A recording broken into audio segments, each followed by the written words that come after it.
भगवान श्री बद्री विशाल नारायण हरि के प्रिय भक्तों, महिमा बद्री विशाल की बड़ी अपरंपार है, परंतु उस महिमा का थोड़ा सा वर्णन हम कर रहे हैं।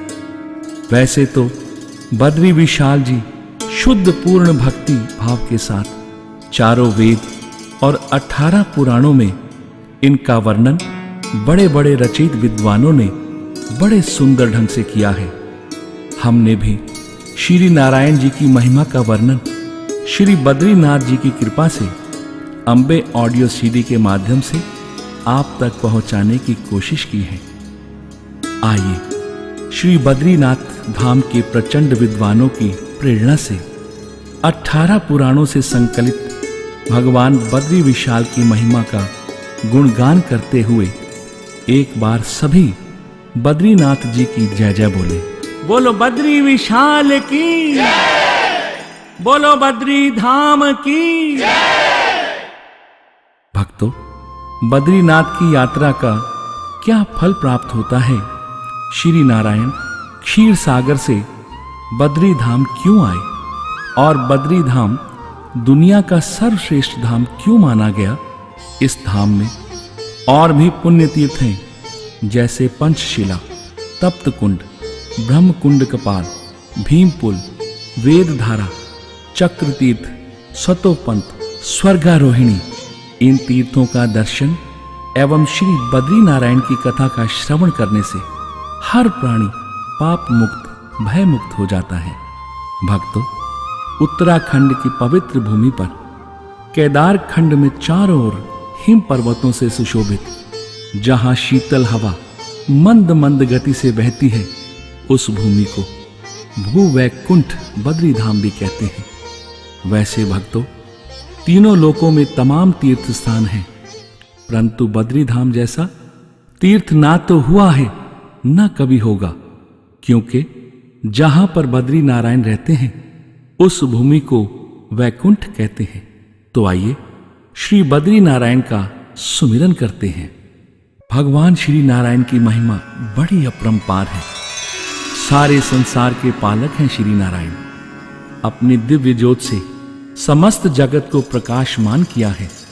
अधर्म को दूर करने, जन जन का कल्याण करने के लिए श्री नारायण क्षीर सागर से वैकुंठ यानी बद्री का आश्रम में पधारे। जब जब भक्तों पर या देवताओं पर संकट आया तो भक्तों की पुकार सुनकर प्रभु दौड़े दौड़े आए और भक्तों पर अपार कृपा की। भक्तों के कल्याण के लिए, उन्हें दुखों से मुक्ति देने के लिए और हमेशा हमेशा के लिए, युगों युगों के लिए प्रभु नारायण ने मुक्ति मोक्ष द्वार श्री बद्री का आश्रम के रूप में खोल दिया।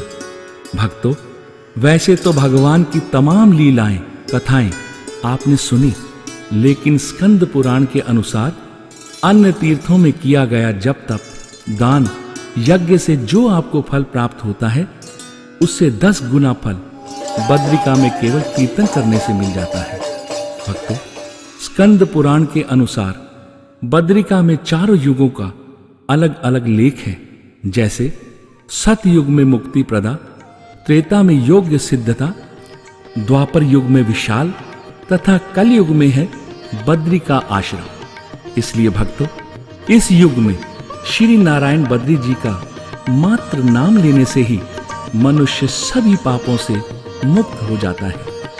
हजारों अश्वमेघ यज्ञ करने का जो फल मिलता है, वही फल बद्री धाम में मात्र प्रवेश करने से ही मिलता है। तो आइए भक्तों, हम बद्रीनाथ जी का ध्यान करके श्री बद्री नारायण जी की कथा का श्रवण करें। जो मनुष्य बद्री नारायण की कथा सुनता है या किसी को सुनाता है, उसे कोटि कोटि जन्मों का फल एवं पुण्य प्राप्त होता है। आइए बद्री जी की पावन कथा में भागीदार बने और ध्यान पूर्वक सुने। प्रेम से बोलिए, बोलो बद्री विशाल की, बोलो बद्री धाम की। भक्तों, सतयुग में एक दुर्दम नाम का दानव हुआ, जो सूर्य देव का अनन्य भक्त था। उसने हजारों वर्ष तक भगवान श्री सूर्य नारायण की तपस्या की, इस घोर तपस्या से सूर्य भगवान उससे अति प्रसन्न हुए और वो दुर्दम दानव से मन इच्छा वरदान मांगने को कहा। दुर्दम ने हाथ जोड़कर सूर्य देव से अमर होने का वरदान मांगा। फिर सूर्य देव ने उसे समझाया, हे वत्स, इस सृष्टि का नियम है कि जो भी यहां उत्पन्न होता है उसका अंत निश्चित ही है, इसलिए मैं सृष्टि का नियम नहीं तोड़ सकता। तुम कोई और वर मांग लो।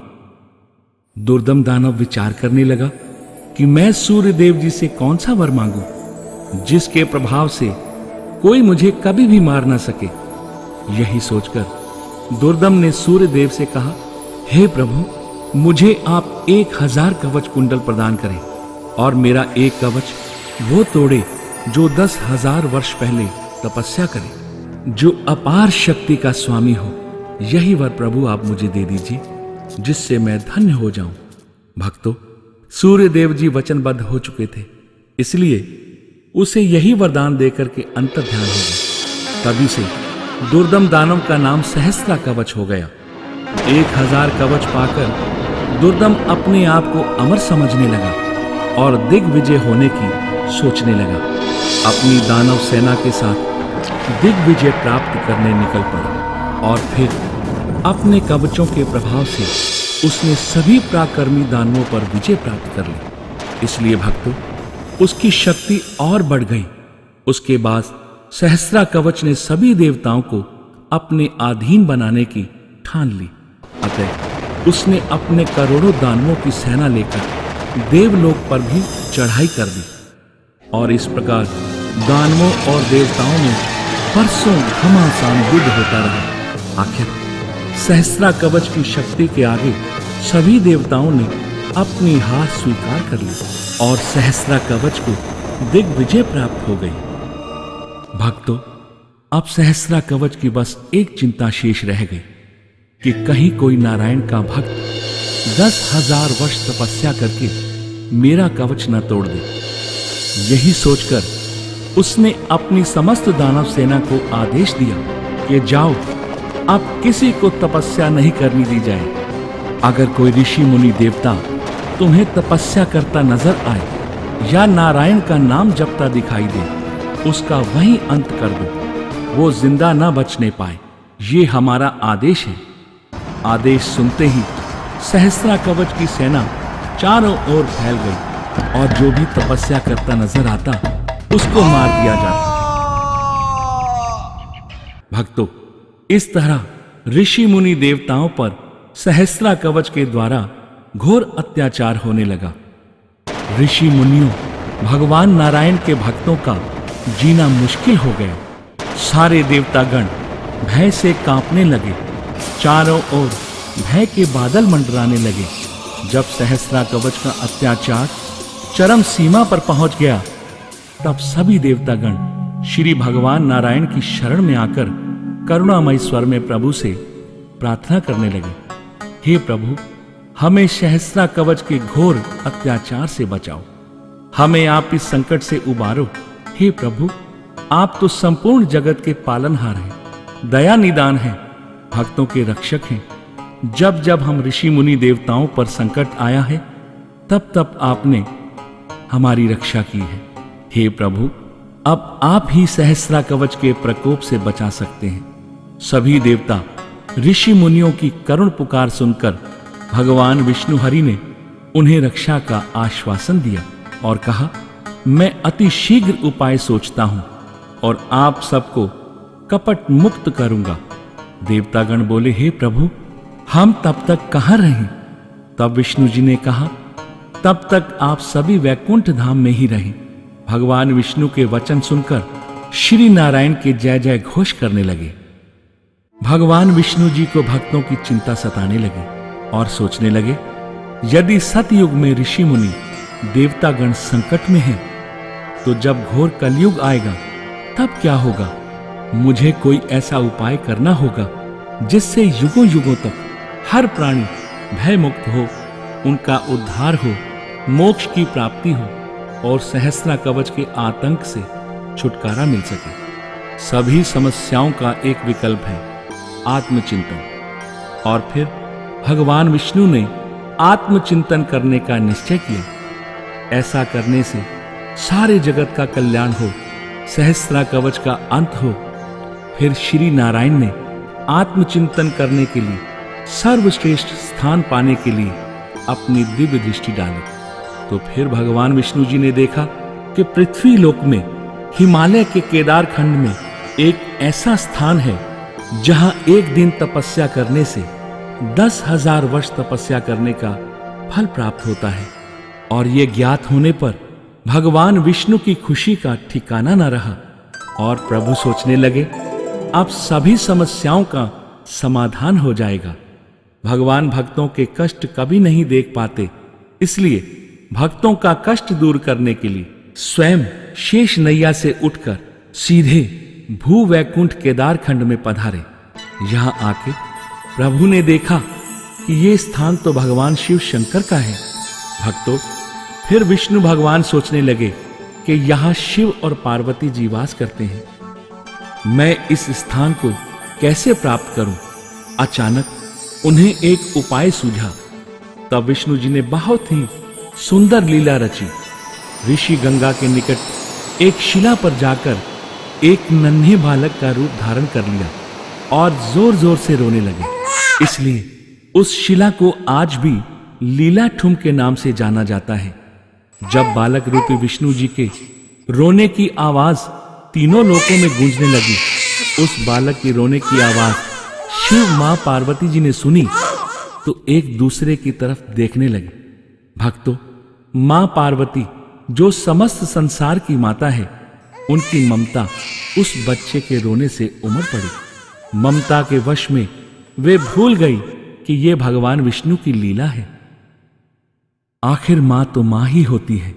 भक्तों, मां बच्चों की पीड़ा कभी नहीं देख पाती और इसलिए वो बच्चे को रोता नहीं देख सकी। भगवान शिव से बोली, हे प्रभु, ये आपके कैसे गण हैं? न जाने ये किसका मासूम बच्चा उठा लाए हैं। ये बालक मां के बिना कितना व्याकुल हो रहा है। प्रभु, मुझसे इस बालक की दशा देखी नहीं जाती। मगर भगवान शिव सब जानते थे कि ये नारायण की ही लीला है। वो माता पार्वती की बात सुनकर मुस्कुरा रहे थे। तब पार्वती जी बोली, प्रभु, आप कहें तो इस बालक को अपनी गोद में उठा लूं। शिव जी बोले, रहने दो गौरा, जिसका बालक होगा वो ही इसे ले जाएगा। तुम क्यों चिंता कर रही हो, चलो चले। पार्वती बोली, नहीं स्वामी, मुझसे यह नहीं होगा कि एक नन्हा बालक यहां अकेला बिलक बिलक के रोए और हम इसे यूं ही छोड़ करके चले जाएं। हे स्वामी, मेरा दिल कहता है इस बालक को हम गोद में उठा लें। यदि आप आज्ञा दें तो मैं इस बालक के पास जाऊं, उसे देखूं कि वो क्यों रो रहा है। शिव जी बोले, जैसी आपकी इच्छा। मां पार्वती उस ओर चल पड़ी जहां वो बालक रो रहा था। वहां जाकर देखती है कि गंगा के समीप एक शिला पर बहुत ही सुंदर दिव्यता से सुशोभित एक बालक खड़ा हुआ जोर जोर से रो रहा है। बस फिर क्या था, जगत माता पार्वती उसे सीने से लगाए बगैर कैसे रह सकती थी। पार्वती मां ने उस बालक को तुरंत गोद में उठा लिया और जैसे ही उसे सीने से लगाया, वो बालक शीघ्र शांत हो गया और श्री नारायण को पहली बार मां की गोद का एहसास हुआ। मां की ममता की छाया मिली। बालक मां का मुख निहारते हुए मंद मंद मुस्कुराने लगा। जैसे ही उस नन्हे मुन्ने ने अपने कोमल हाथों से मां का चेहरा स्पर्श किया, मां पार्वती की आंखों से ममता बरसने लगी। इस मनमोहक लीला को स्वर्ग से सभी देवतागण देख रहे थे, मां की ममता के दर्शन कर रहे थे।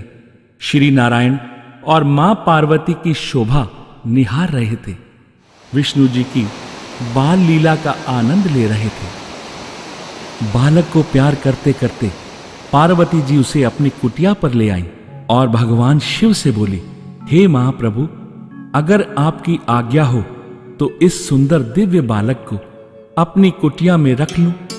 मगर शिवजी सारी लीला जानते थे और मन ही मन में अपने आराध्य देव श्री नारायण की लीला को प्रणाम कर रहे थे। पार्वती जी का मन पक्का करने के लिए मुस्कुराकर बोले, देखो पार्वती, तुम इस बालक को रख तो लो, परंतु बाद में पछताना नहीं। मां पार्वती बोली, प्रभु ये तो बालक है, इसमें पछताना क्या, इसे रखने में हर्ज ही क्या है। इतना कहकर पार्वती जी बालक को लोरी सुनाकर सुलाने लगी। मां का हाथ जिस बेटे के सिर पर हो, भला उसे चैन की नींद क्यों नहीं आएगी। बालक रूपी नारायण सो जाते हैं और जब यह बालक सो जाता है तब मां पार्वती और भगवान शिव जी स्नान ध्यान करने के लिए चले जाते हैं। जब लौट कर आए तो देखते हैं कुटिया के द्वार बंद है। जब शिव पार्वती जी ने दरवाजा खोला तो देखते हैं कि कुटिया के अंदर चतुर्भुजी रूप में श्री नारायण भगवान विष्णु विराजमान है। मां पार्वती ये दृश्य देखकर चकित रह गई और बोली, प्रभु आप और यहां। श्री नारायण मुस्कुराकर बोले, हां मां, आपका बालक। पार्वती बोली, क्या कहा मां, आप ये क्या कह रहे हैं। प्रभु विष्णु बोले, हां मां, मैं तुम्हारा वही बालक जिसे आप बड़ी ममता से अपनी गोद में लेकर आई। आपने मुझे अपनी कुटिया में स्थान दिया, मैं वही बालक हूं माता। पार्वती बोली, कैसा स्थान और आपका यहां आने का कारण। नारायण बोले, मैं यहां जग कल्याण के और आत्मचिंतन के लिए आया हूं। ये स्थान मुझे बहुत प्यारा लगा। जब मुझे ये ज्ञात हुआ कि ये स्थान आपका है, ये स्थान मैं कैसे आपसे प्राप्त करूं, इसलिए मुझे थोड़ी सी लीला करनी पड़ी और मैं बालक बनकर रोने लगा। मुझे मालूम था आप दयालु और ममता की मूरत हैं। आप मुझे अवश्य उठाकर कुटिया में ले आएंगे और मुझे ये स्थान जरूर प्राप्त होगा। हे मां, मैं यहां जग कल्याण के लिए, आत्मचिंतन के लिए आया हूं। भगवान शिव और पार्वती ने जब विष्णु भगवान से आत्मचिंतन की बात सुनी तो वो बहुत आनंदित हुए और ये स्थान अपने पूज्य आराध्य देव श्री नारायण हरि को देकर स्वयं कंदमादन पर्वत के पीछे केदारनाथ में चले गए। और भक्तों, तभी से ये स्थान केदारनाथ जी के नाम से प्रसिद्ध हो गया और जिस स्थान को वो छोड़कर गए वो आदि केदारेश्वर नाम से जाना गया। वो स्थान इसी नाम से प्रसिद्ध है। भक्तों, आदि केदारेश्वर के मंदिर के अंदर एक शिला पर भगवान श्री नारायण के बाल रूप पद चिन्ह आज भी वहां मौजूद हैं। ये पद चिन्ह इस कथा का प्रमाण है। सभी भक्तगण आदि केदारेश्वर के दर्शन करके बद्रीनाथ के दर्शन करते हैं और तभी भक्तों की ये पावन यात्रा सफल मानी जाती है। सभी भक्त श्री आदि केदारेश्वर भगवान की जय जय बोलते हैं। भक्तों, जब श्री नारायण को ये स्थान प्राप्त हुआ तो श्री नारायण की योग माया भूमंडल में श्री विष्णु जी की सेवा में उतर गई। एक भैरवी चक्र आकाश में, एक भैरवी चक्र पृथ्वी के नीचे स्थित हो गई और इस प्रकार भूलोक में भूवैकुंठ की स्थापना हुई। भक्तों, जहां पर स्वयं श्री नारायण साक्षात रूप में विराजमान होते हैं, वहां श्री नारायण की योग माया स्वयं ही आ जाती है। भूवैकुंठ की स्थापना के बाद श्री नारायण जगत कल्याण के लिए आत्मचिंतन में लीन हो गए। भक्तों, इधर महालक्ष्मी जी प्रभु नारायण के बिना व्याकुल होने लगती हैं। तभी वहां देव ऋषि नारायण जी का प्रवेश होता है। नारायण नारायण हे माते। लक्ष्मी जी बोली, आओ आओ देव ऋषि नारद, क्या समाचार लाए हो, सब ठीक तो है। नारद बोले, माते सब ठीक है, परंतु माते क्षीर सागर के हालात ठीक नहीं लग रहे। मुझे आप व्याकुल दिखाई देती हैं। अगर आपकी आज्ञा हो तो चिंता का कारण पूछ सकता हूं। मां लक्ष्मी जी बोली, नारद जी, ये चिंता की ही तो बात है। अब देखो, श्री नारायण जी के बिन शेष नैया खाली पड़ी है और प्रभु स्वयं नारायण जी का पता नहीं कि वो कहां हैं। आप तो अवश्य जानते होंगे, आप हमें बता सकते हैं कि मेरे प्रभु इस समय कहां होंगे। नारद बोले, नारायण नारायण। श्री नारायण तो इस समय भूमंडल पर केदार हिमालय खंड में भू वैकुंठ धाम में जग कल्याण के लिए आत्मचिंतन के लिए बैठे हैं। हे माते, अब आप श्री नारायण के दर्शन सिर्फ भू वैकुंठ में ही कर सकती हैं। इतना कहकर भक्तों नारद जी नारायण नारायण कहते हुए चले जाते हैं। महालक्ष्मी को अब प्रभु से मिलने की चिंता लग जाती है और वो सीधी भू वैकुंठ श्री नारायण के पास पहुंच जाती है। लेकिन वहां जाकर देखती है कि प्रभु पद्म आसन लगाए आत्मचिंतन में लीन है। यहां लक्ष्मी जी सोचती हैं कि अपने स्वामी की मैं सेवा कैसे करूं। तो फिर उनके मन में विचार आया कि प्रभु आत्मचिंतन में लीन है, तेज धूप है, कभी बारिश और कभी बर्फ बरसती है। ऐसे में क्यों ना मैं बेरी का एक वृक्ष बनकर प्रभु पर छाया कर दूं। इससे प्रभु इन सारी व्याधाओं से बचे रहेंगे। ये सोचकर भक्तों फिर महालक्ष्मी जी ने एक विशाल बेरी वृक्ष का रूप धारण करके श्री नारायण के शीश पर छाया कर दी। तब से ही सारे भक्तगण बेरी के वृक्ष में महालक्ष्मी जी का वास मानते हैं और संस्कृत में बेरी को बद्री कहते हैं। बरसों बाद श्री नारायण का ध्यान टूटा तो देखा महालक्ष्मी जी बेरी का पेड़ बनकर मेरे ऊपर छाया कर रही हैं। तो प्रभु नारायण प्रसन्न होकर कहने लगे, बेरी पेड़ तो बड़ा ही पावन प्यारा लगे, इसमें लक्ष्मी जी का रूप न्यारा न्यारा लगे। इस प्रकार श्री नारायण बोले, हे महालक्ष्मी, तुमने बेरी का वृक्ष बनकर मुझ पर छाया की। तेज धूप, बारिश, बर्फ को अपने ऊपर लेकर मुझसे अधिक तप किया और मेरी सेवा की। इसलिए तुम जो चाहो मन इच्छा वरदान प्राप्त कर सकती हो। महालक्ष्मी जी ने बड़े ही नम्र भाव से प्रभु से हाथ जोड़कर कहा, हे प्रभु, जो तीनों लोकों का स्वामी हो और मैं जिनकी अर्धांगिनी हूं, इससे बड़ा सौभाग्य मेरे लिए क्या हो सकता है।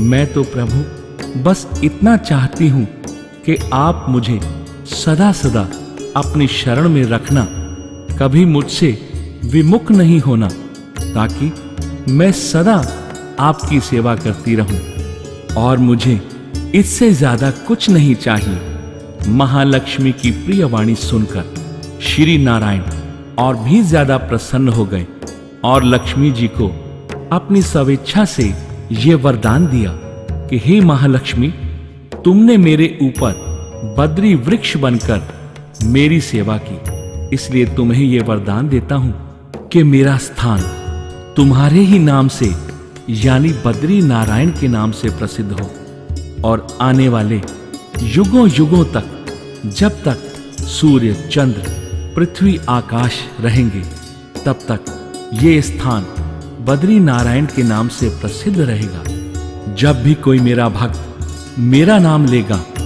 तो मेरे नाम से पहले तुम्हारा नाम लेगा। जय लक्ष्मी नारायण, महालक्ष्मी नारायण। जिस प्रकार सीताराम, राधे श्याम, उसी प्रकार लक्ष्मी नारायण का जाप करने से पूर्ण फल की प्राप्ति होगी। भक्तों, इसीलिए भू वैकुंठ धाम को बद्री नारायण के नाम से जाना जाता है, जो कि सभी धामों में सर्वश्रेष्ठ है। संपूर्ण विश्व में इसी नाम से विख्यात है।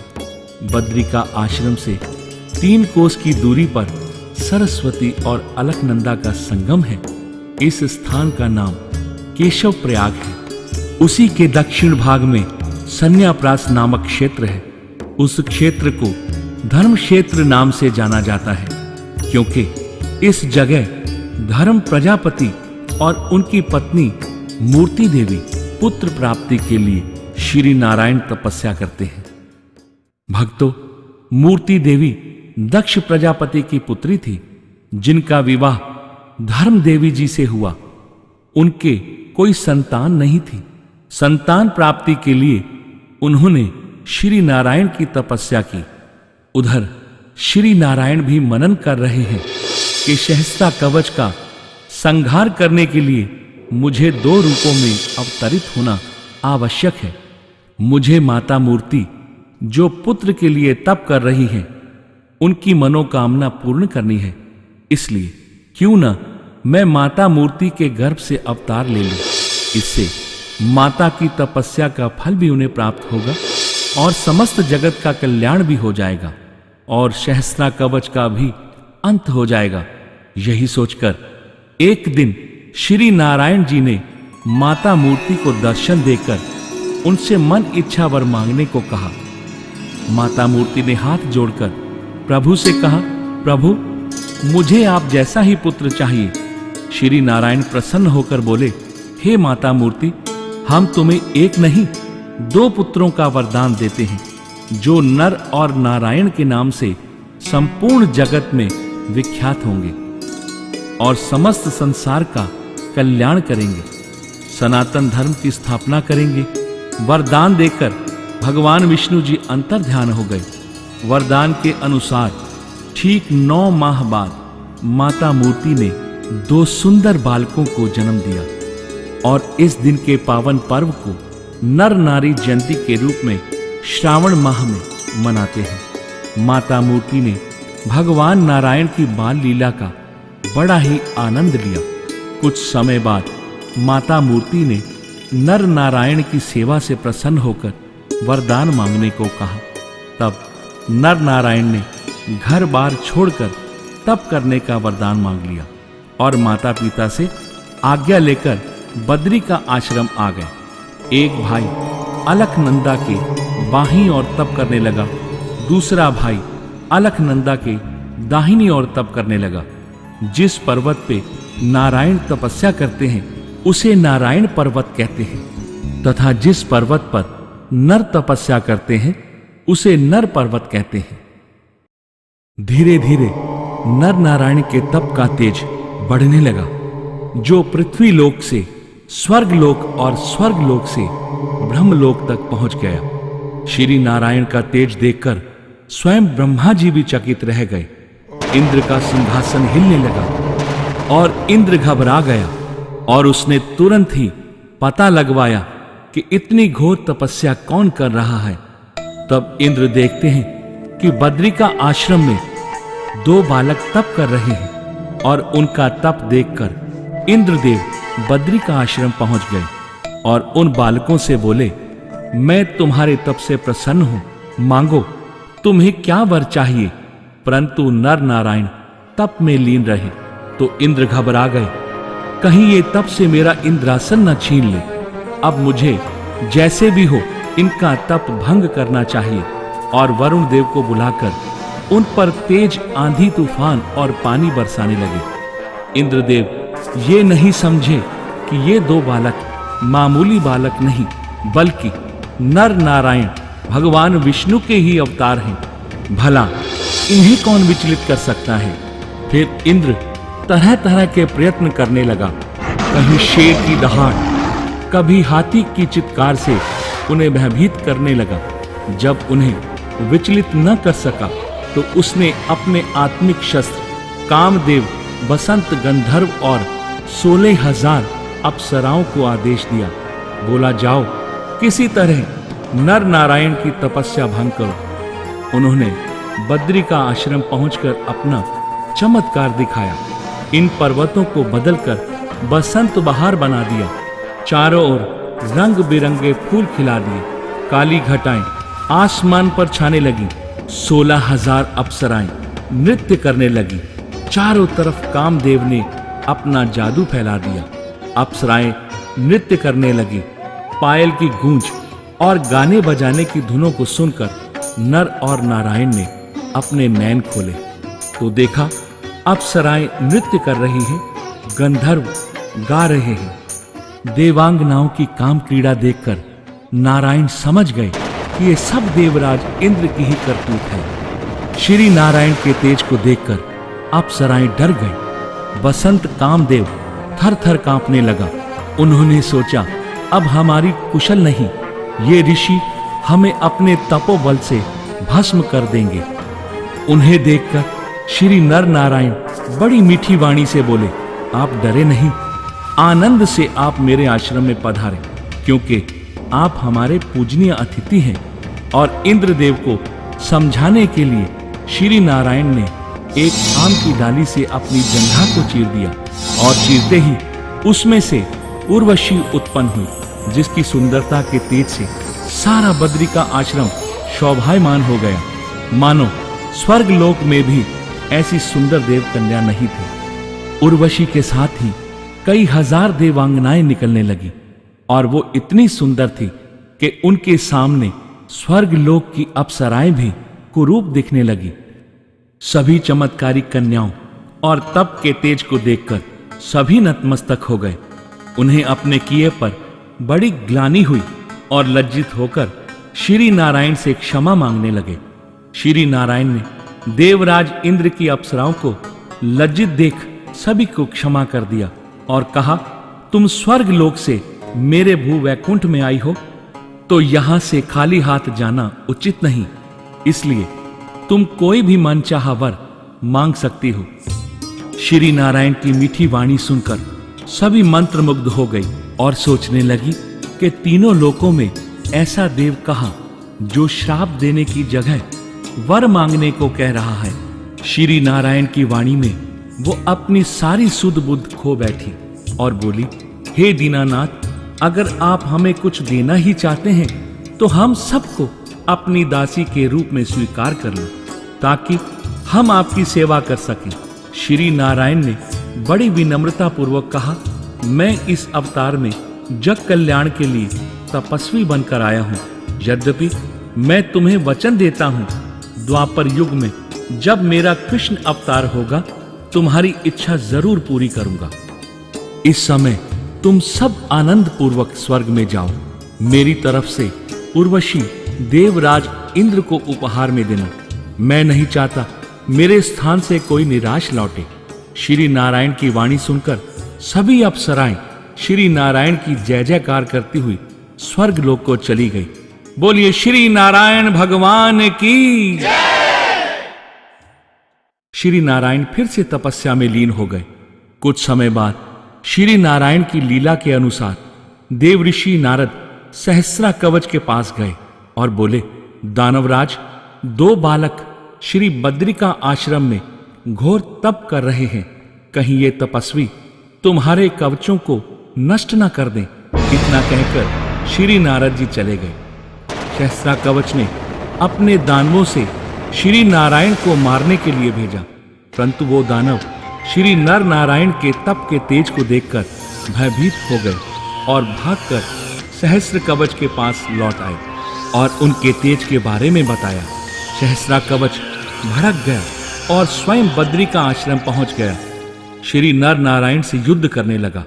पहले ही दिन श्री नारायण ने सहस्रा कवच का एक कवच तोड़ दिया।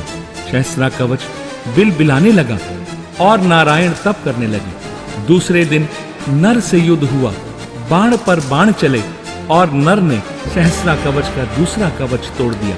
इसी तरह जब नारायण युद्ध करते तो नर तपस्या करते और जब नर युद्ध करते तो नारायण तपस्या करते, क्योंकि संपूर्ण पृथ्वी पर एक ही तप स्थली ऐसी है जहां एक दिन तप करने से 10,000 वर्षों की तपस्या का फल प्राप्त होता है।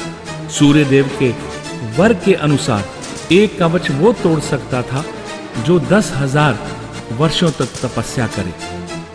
इसलिए एक दिन नर तपस्या करके एक कवच तोड़ देते और नारायण एक दिन तप करके सहस्रा कवच का तीसरा कवच तोड़ देते। इस तरह रोज सहस्रा कवच से घमासान युद्ध होता और सहस्रा कवच का एक कवच रोज टूट जाता। जब 999 कवच टूट गए, एक कवच शेष रह गया। सहस्रा कवच युद्ध स्थल छोड़कर भाग गया और छुपने के लिए स्थान ढूंढने लगा। सहस्त्रा कवच जहां भी जाता तो नर और नारायण हाथ में चक्र और धनुष बाण लिए दिखाई देते। जब सहस्त्रा कवच को तीनों लोकों में छुपने के लिए कोई स्थान प्राप्त नहीं हुआ तो वो आखिर में सूर्य देव की शरण में आ गया। नर नारायण सूर्य देव के पास पहुंचे और कहा, सहस्त्रा कवच को हमें सौंप दो, क्योंकि ये दुराचारी अत्याचारी दानव है, इसका वध करना अति आवश्यक है। तो हाथ जोड़कर सूर्य देव बोले, हे प्रभु, सहस्त्रा कवच इस समय मेरी शरण में आया है और शास्त्रों के अनुसार शरणागत की रक्षा करना मेरा परम धर्म बन जाता है। मैं इस समय शास्त्रों से बंधा हुआ हूं। सूर्य देव की प्रार्थना सुनकर श्री नारायण बोले, तुम इस समय अपने धर्म का पालन करो, परंतु द्वापर युग में तुम्हें इस सहस्त्रा कवच को कुंती के आवाहन करने पर इसको कर्ण के रूप में उसकी कोख में डालना पड़ेगा। इस समय मेरा कृष्ण अवतार होगा और नर अर्जुन होगा, तब इसकी मृत्यु अर्जुन के हाथों से होगी। इतना कहकर नर नारायण बद्री का आश्रम लौट आए और जग कल्याण के लिए तपस्या में लीन हो गए। सभी ऋषि मुनि भय मुक्त होकर तपस्या करने लगे और नर नारायण भगवान के ध्यान में लीन हो गए। बोलिए नर नारायण भगवान की। सतयुग के बाद त्रेता युग आया। श्री नारायण ने राम अवतार लिया। मर्यादा पुरुषोत्तम राम बनकर रावण का अंत करके जगत का कल्याण किया। अंत में अपने प्रिय भक्त हनुमान जी को व सुप्रभा को कहा, तुम मेरे प्रिय स्थान बद्री का आश्रम में आ जाओ। मैं हर पल हर घड़ी हर समय वहीं पर रहता हूं। प्रभु श्री राम की आज्ञा सुनकर सुप्रभा और हनुमान जी बद्री का आश्रम आए और हनुमान चट्टी में रहकर श्री राम जी के चिंतन में खो गए। त्रेता युग के बाद द्वापर युग आया तो श्री नर नारायण कृष्ण और अर्जुन का अवतार ग्रहण करने के लिए जाने लगे। तो सभी ऋषि मुनि देवता श्री नर नारायण के पास पहुंचे और कहने लगे, प्रभु आप इस क्षेत्र को त्याग कर न जाएं, एक रूप से अवतार लें और एक रूप से सदा यहां रहें। श्री नारायण ने कहा, अब थोड़े ही दिनों में कलयुग आने वाला है, इसलिए मैं साक्षात रूप में नहीं रह सकता। समय के अनुसार मेरा अर्चा अवतार हो चुका है। अतः आप लोग नारद शिला के नीचे नारद कुंड से मेरी मूर्ति निकालकर उसकी स्थापना करें। उस मूर्ति के जो भी दर्शन करेगा उसे मेरे साक्षात दर्शन का फल प्राप्त होगा। जो भी प्राणी इस धाम में श्रद्धा भाव से आएगा उसे मोक्ष की प्राप्ति होगी। ब्रह्म आदि देवताओं ने नारद कुंड से श्री नारायण की मूर्ति निकाली। मूर्ति शालिग्राम शिला से बनी ध्यान मग्न में थी। देवताओं ने विश्वकर्मा से मंदिर बनवाया और नारद जी उसके प्रधान अर्चक हुए। 6 माह देवता पूजन करते, 6 माह मनुष्य पूजा करने लगे। और जब महाभारत का युद्ध हुआ तो कर्ण का वध अर्जुन के हाथों हुआ और कर्ण ने श्री कृष्ण से पूछा, हे प्रभु आप तो स्वयं नारायण हैं, फिर मुझे इस प्रकार क्यों मारा? श्री कृष्ण ने कहा, कर्ण तुम अपना पूर्व जन्म याद करो। तुम पूर्व जन्म में सहस्त्रा कवच राक्षस थे, अत्यंत दुराचारी थे और जब हमारा तुम्हारा युद्ध हुआ तो तुम भागकर सूर्य देव की शरणागति होकर छुप गए। इस कारण तुम बच गए थे और द्वापर में तुमने कर्ण के रूप में जन्म लिया है। तुम्हें नर के हाथों ही मरना था, जो कि इस समय अर्जुन है। और रही तुम्हारे निहत्थे मरने की बात, तो वो तुम्हारे गुरु का श्राप था। जब तुम्हारा अंत समय आएगा तुम्हारी कोई भी विद्या, कोई भी शस्त्र काम नहीं आएगा। ये सुनकर कर्ण को जब अपना पूर्व जन्म याद आया तो श्री कृष्ण से क्षमा मांगने लगा। प्रभु श्री नारायण के चरणों में आ गया और मुक्ति को प्राप्त हुआ। महाभारत युद्ध के बाद जब यादव वंश को गांधारी का श्राप लगा तो श्री कृष्ण अपने प्रिय सखा उद्धव जी से कहने लगे, प्रिय उद्धव, संपूर्ण यादव वंश को श्राप मिला है और श्राप के अनुसार यादव वंश का कोई भी नहीं बचेगा। इसलिए तुम मेरे प्रिय स्थान बद्री का आश्रम जाओ, क्योंकि इस पृथ्वी पर सिर्फ एक वही स्थान ऐसा है जो श्राप मुक्त है, और इस भूमि पर श्राप नहीं लगता। इस धाम पर जाने वाले हर प्राणी को मोक्ष की प्राप्ति होती है। इसलिए तुम बद्री का आश्रम जाओ। जब उद्धव जी ने श्री कृष्ण की ये वाणी सुनी तो पूछा, प्रभु, ये बद्री का आश्रम कहाँ है और इस प्रिय स्थान को मैं कैसे पहचानूंगा? तब श्री कृष्ण कहने लगे, प्रिय उद्धव, हिमालय के केदार खंड में भूवैकुंठ बद्री का आश्रम है, जहां पर एक धारा गर्म जल और एक धारा शीतल जल की बह रही है, जहां की रेती का कण कण स्वर्ण के समान चमक रहा हो, उसी जगह पर भूवैकुंठ बद्री का धाम है।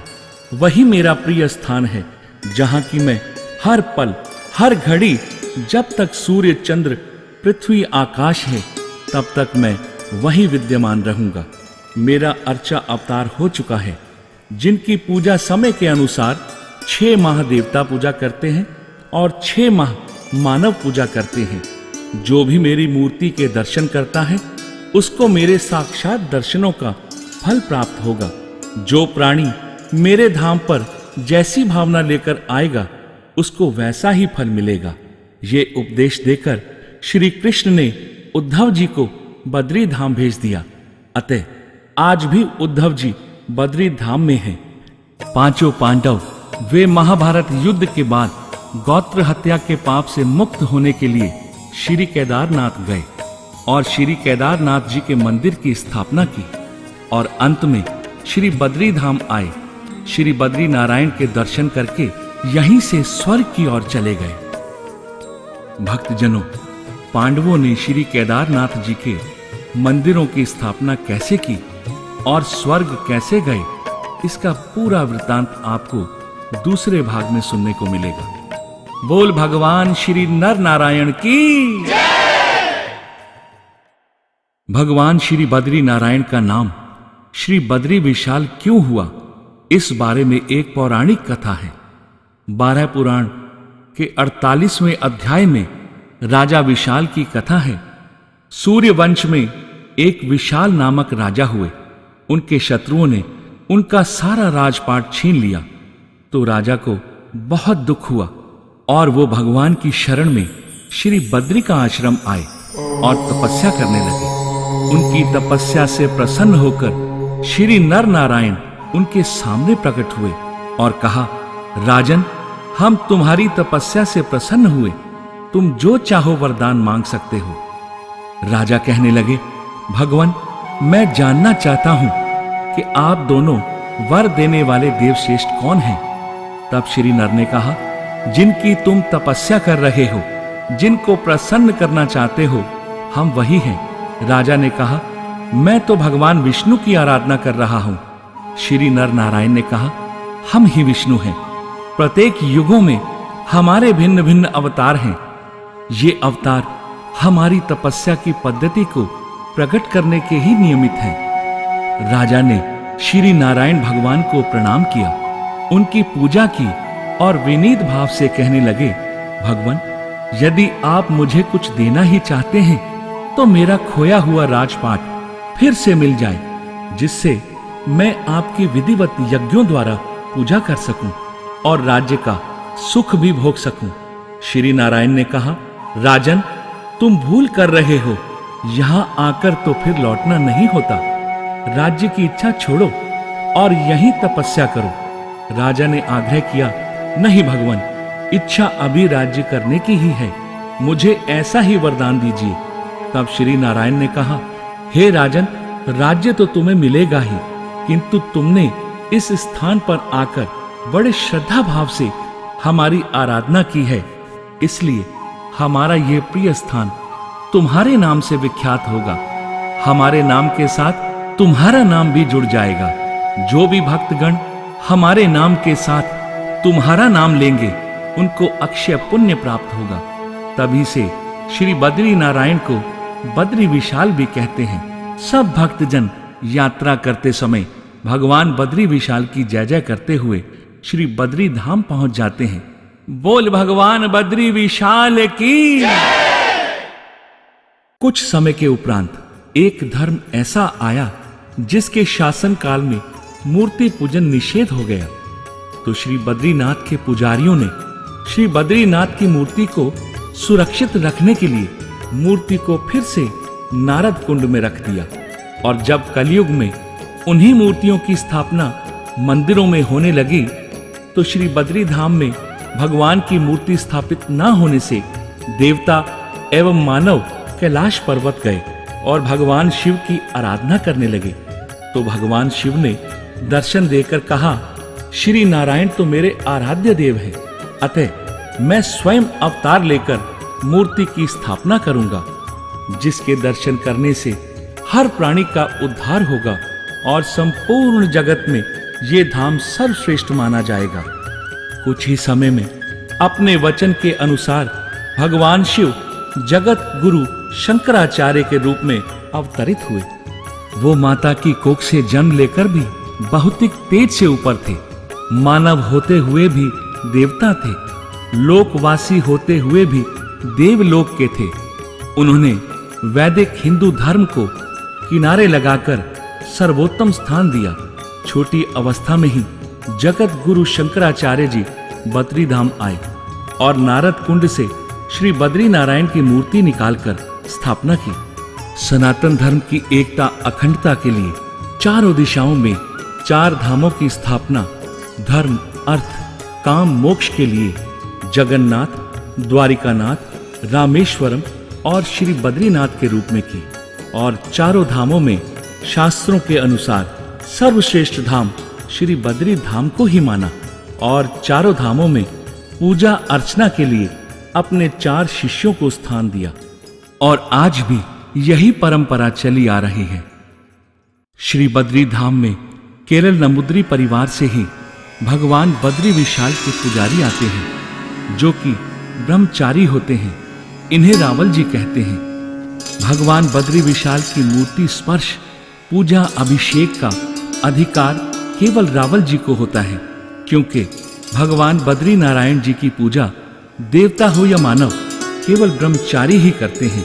इसीलिए देवताओं ने भगवान बद्री विशाल की पूजा अर्चना के लिए नारद जी को ही चुना, जो कि 6 महीने बद्री विशाल की पूजा अर्चना करते हैं और 6 महीने मानव पूजा में रावल जी पूजा करते हैं। जब यात्री भगवान बद्री विशाल के दर्शनों के लिए जाते हैं तो सर्वप्रथम तप्त कुंड में स्नान करते हैं और अपने पुरोहितों से पूजा संकल्प कराते हैं। पुराणों के अनुसार यहाँ पर दान एवं ब्राह्मण भोजन करवाने से अक्षय पूर्ण प्राप्त होता है।